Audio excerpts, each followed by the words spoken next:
Welcome to 24/7 news TV. Bigg Boss season 8 గ్రాండ్గా launch అయింది. మొత్తం 14 మంది హౌస్ మేట్స్ జంటలుగా హౌస్లోకి ఎంట్రీ ఇచ్చారు.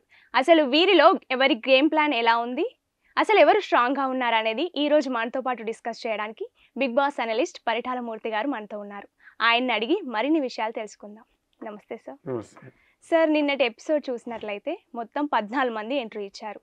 ఇందులో స్ట్రాంగ్ ఎవరు కూల్గా ఉన్నారు చెప్పండి. అంటే చాలామంది కొంచెం ఓవర్ స్మార్ట్‌గా అయితే నాకు అనిపించారు. సో, కొంతమంది అయితే కూల్‌గానే ఉన్నారు. స్ట్రాంగ్‌గా అంటే స్టెబిలిటీ ఉంటుంది గదా! ఒక మెచ్యూరిటీ గేమ్ ఆడటానికి వాళ్ళు టాస్క్‌లొస్తే ఒక గేమ్ ఆడటానికి రెడీగానే ఉన్నారు. ఇంకొంతమంది కొంచెం ఆవేశం, యంగ్ బ్లడ్ ఉంటుంది కొంచెం. అంటే ఇప్పుడే వచ్చాం, మనం ఏదో ఒకటి నిరూపించుకోవాలి. సో, లాస్ట్ సీజన్స్ అన్నీ చూసొస్తారు. చూసొచ్చిన తర్వాత మనం ఏదో ఒక కంటెంట్ ఇవ్వాలి. ఆ కంటెంట్ వల్ల మనం ఫేమ్ అవ్వాలి అనే దాంట్లో కొంతమందున్నారు. సో, మామూలుగా అడిగితే నాకు తెలిసి కొంతమంది అయితే అతిగా అనిపించారు. కొంచెం బేబక్క అయితే కొంచెం ఓవర్ స్మార్ట్ లాగా అంటే ఫన్నీగా ఉంది. ఏవి అయితే చాలా ఫన్నీగా ఉంది. చాలా ఫన్నీగా అనిపించింది. ఏవి చూసినప్పుడు ఆ బ్రహ్మాండం, సో మంచి కంటెంట్ ఇస్తదని. బట్ వచ్చిన తర్వాత మాట్లాడేటప్పుడు మాత్రం కొంచెం ఓవర్‌గా, అంటే మిమ్మల్ని ఓవర్‌లాప్ చేసేస్తది. మీరు మాట్లాడుతుంటే మధ్యలో ఏదో అత్యుత్సాహంతో చెప్పేయడం కొంచెం అదే అని అయితే అనిపించింది. కొద్దిగా అనిపించింది. ఆ తర్వాత ఇంకా విష్ణుప్రియ గురించి చెప్పక్కర్లేదు. సో, ఫస్ట్ అయితే కామ్‌గానే పోతోంది. బట్ తను తెలుసు నిన్న లైవ్‌లో చాలామంది మిస్ అయ్యి ఉంటారేమో. తను గట్టిగా నవ్వితే అందరూ కూడా భయపడ్డారు. సో, అదే కొంచెం అనిపించింది. కొంచెం అతిగా ఉందా అని అయితే అనిపించింది. ఇంకా శేఖర్ భాష కూడా కొంచెం ఓవర్ స్మార్ట్‌గానే ఉన్నాడు. అంటే ఇప్పుడు మీరు నాన్ సింక్‌లో ఉన్నాడు. మీరు ఒకటి చెప్తుంటే ఆయన ఏదో దాన్ని కామెడీ కింద చేసి పక్కదోవ పట్టించడం అనే దాని మీద ఉన్నాడు కొంచెం. అంటే ఇది లైవ్ చూసినోళ్ళకి కొద్దిగా అర్థమవుతది. ఎందుకంటే episode throughout running, introduction, లోపలికెళ్ళడం అంతా కూల్‌గానే ఉంటది.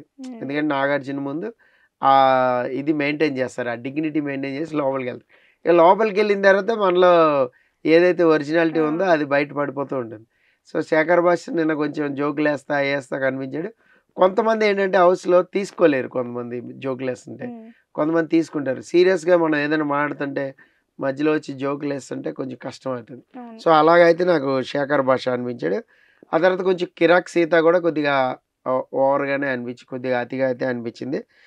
ఛాన్స్ దొరికితే ఆ అమ్మాయి టాస్క్‌లు గాని అయి గాని ఆడేటట్టుగానే ఉంది. సో, ఛాన్స్ దొరికితే బాగానే ఆడేటట్టుగా ఉంది. ఏమాత్రం కొంచెం తేడా కొట్టినా మాత్రం కొంచెం పక్కకెళ్ళిపోయే రకంగానే ఉంది. సో, ఎందుకంటే సోషల్ మీడియాలో ఎక్కువ ఫేమ్ ఉన్నోళ్ళు తొందరగా సేవ్ అవుతారు ఫస్ట్ 2 వీక్స్‌లో. అదే మనల్ని కాపాడుతది. సో, సోషల్ మీడియాలో ఫేమ్ లేమనుకోండి, మనం గేమ్‌తోనే ఆడాలి. సో, గేమ్‌తో ఆడాలంటే కొంచెం ఓవర్ స్మార్ట్ థింకింగ్ చేసి ఆడాలి. సో, కొద్దో గొప్పో ఏంటంటే నిన్న చూసినోళ్ళలో కొంచెం కూల్‌గా ఉన్న పర్సన్ నిఖిల్ ఉన్నాడు. కామ్ అండ్ కంపోజ్డ్‌గా నిఖిల్.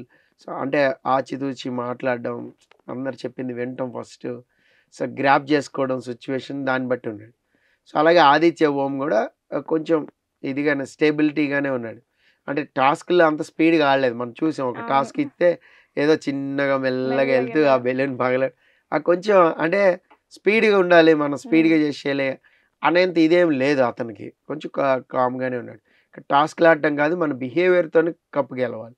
సో, ఎప్పుడైనా గుర్తుపెట్టుకోండి, టాస్క్ ఆడామా, కెప్టెన్ అయ్యామా, 3 సార్లు కెప్టెన్ అయ్యామా, 5 సార్లు కెప్టెన్ ఇది ఎవడు పట్టించుకోరు. బిగ్ బాస్ టైటిల్ కొట్టామా లేదా. సో, దానికి మన బిహేవియర్ ఎలా ఉంటదనేది ముఖ్యం. సో, ఆదిత్య ఓం అయితే కొంచెం స్టెబిలిటీగానే కనపడాలి. అలాగే అభయ్ నవీన్ కూడా కూల్‌గానే ఉన్నాడు. అంటే యెస్, మన వరకు వస్తే చేద్దాం, ఆడదాం అన్నట్టుగానే ఉన్నాడు. అలాగే పృథ్వీరాజ్ అనే కుర్రాడు. అతను కూడా కొంచెం కామ్‌గా స్టెబిలిటీగానే కనిపించాడు.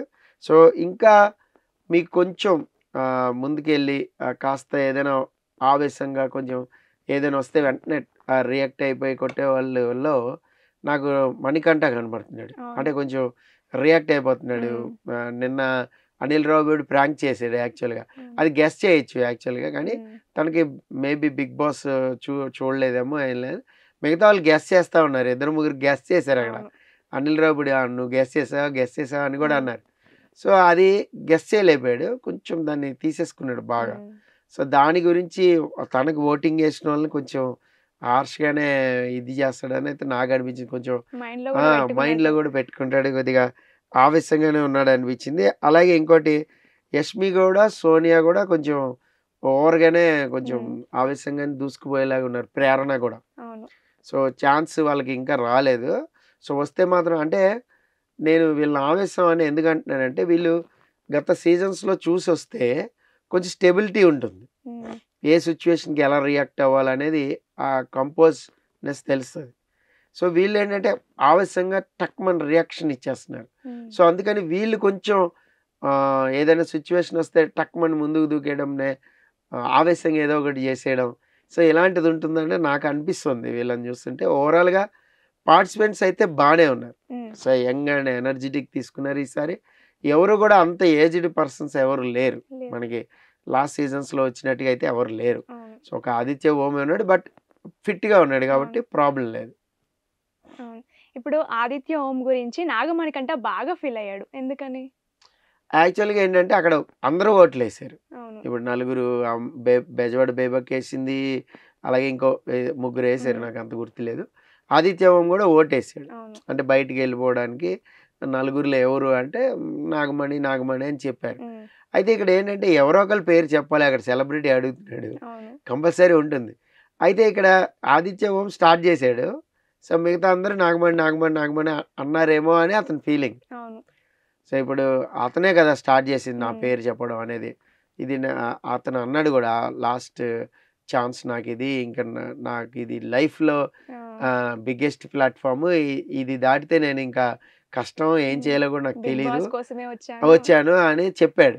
ఎప్పుడు ఇంక వెళ్ళిపోతున్నావు అన్నప్పుడు మీకు తెలియదేమో, ఓట్లు వేస్తారు మీకు, మీరు ఇలా వేస్తారు, ఆ ఫీలింగ్ ఉంది. అయితే మొదలు పెట్టింది మనోడే కాబట్టి, ఆదిత్య ఓం కాబట్టి. సో అది కొంచెం ఉంది. నిఖిల్తో డిస్కషన్ కూడా చేశాడు. మేబీ నామినేషన్స్లో వాళ్ళు ఏమైనా ఒక పెద్ద ఫైట్ చేసుకుంటారేమో అనిపిస్తుంది. సరే రీజన్ లెస్గా కానీ మాట్లాడితే ఒకవేళ నాగమణి మైనస్ అయిపోతాడు, డౌట్ లేదు. లేదు మంచి లాజిక్ వర్కౌట్ చేసి, ఏమంటే ఇది బిగ్ బాస్ షో, నేను వెళ్ళిపోవాల్సి వచ్చింది, గబుక్కుని నన్ను తీసుకుని వెళ్ళిపోతే ఆయన అనిల్ రావుపూడి గారు నాకు మొత్తం పోయేది కదా, మీరే స్టార్ట్ చేశారు నా పేరు, అందుకే నామినేట్, ఇలా కొంచెం లాజికల్గా వర్కౌట్ చేస్తే అక్కడ కన్విన్స్ అయితే సర్దుమణిగిపోద్ది. లేదు ఆదిత్య ఓం నుంచి కౌంటర్ అటాక్ పడింది అనుకోండి, అతను కన్విన్సిబుల్గా ఉందనుకో అతని ఆర్గ్యుమెంట్, ఆదిత్య ఓంకి ప్లస్ అవుతుంది. సరే అన్నెసరీగా ఎందుకు మనోడిని టార్గెట్ చేయాలి, 5గురు ఓటేసారు కదా, మరి వాళ్ళని కూడా చేయాలిగా, మిగతా నలుగురిని కూడా. సరే నేను ఫస్ట్ అన్నానే అనుకో, మిగతా నలుగురు వేయకుండా ఉంటే నీకు ఒక్క ఓటే కదా పడేది, ఇలా కూడా అతను డిపెండ్ చేసుకున్నాడు అనుకో, అతను ప్లస్ అయిపోద్ది. సో ఇక్కడ ఏంటంటే ఎవరు ఎంత లాజికల్గా అక్కడ వర్కౌట్ చేస్తారు, సో మీ ఆర్గ్యుమెంట్ని నేను రివర్స్ ఆర్గ్యుమెంట్ ఎలా చేయగలుగుతా, అది కూడా చాలా కన్విన్సిబుల్గా ఉండాలి ఆడియన్కి. అప్పుడే ఏంటంటే ఎవరికి ప్లస్ పాయింట్ అవుతుంది అనేది తెలిసిపోతుంది. ఇంకోటి ఏంటంటే బిగ్ బాస్లో ఉన్న మజా, ఒక ఎలివేషన్ అనేది వస్తుంది. టక్మని నిన్న ఎపిసోడ్లోనే అసలు నాగమణి ఎవరో మనకు తెలియదు, మామూలుగా ప్లెయిన్గా అయిపోయాడు అనుకోండి. ఇప్పుడు పృథ్వీ ఉన్నాడు, పృథ్వీ గురించి మనం మాట్లాడుకోవట్లేదుగా. అలాగే ఇంకో కుర్రాడు వచ్చాడు, వరంగల్ కుర్రాడు ఆఫ్రిది, అతని గురించి మనం మాట్లాడుకోవట్లే.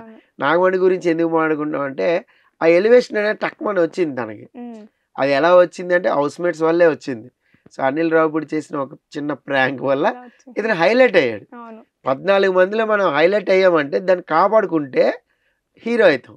సో ఓట్ బ్యాంక్ పెరుగుతుంది. అరే ఇతను మాట్లాడింది కరెక్టే కదని స్టార్టింగే ఇతనికి ఓటు వేయడం స్టార్ట్ చేస్తారు. స్టార్ట్ చేస్తే ఏమవుతుంది, ఎక్కువ వరలు సేవ్ అవుతూ వెళ్ళిపోతాడు.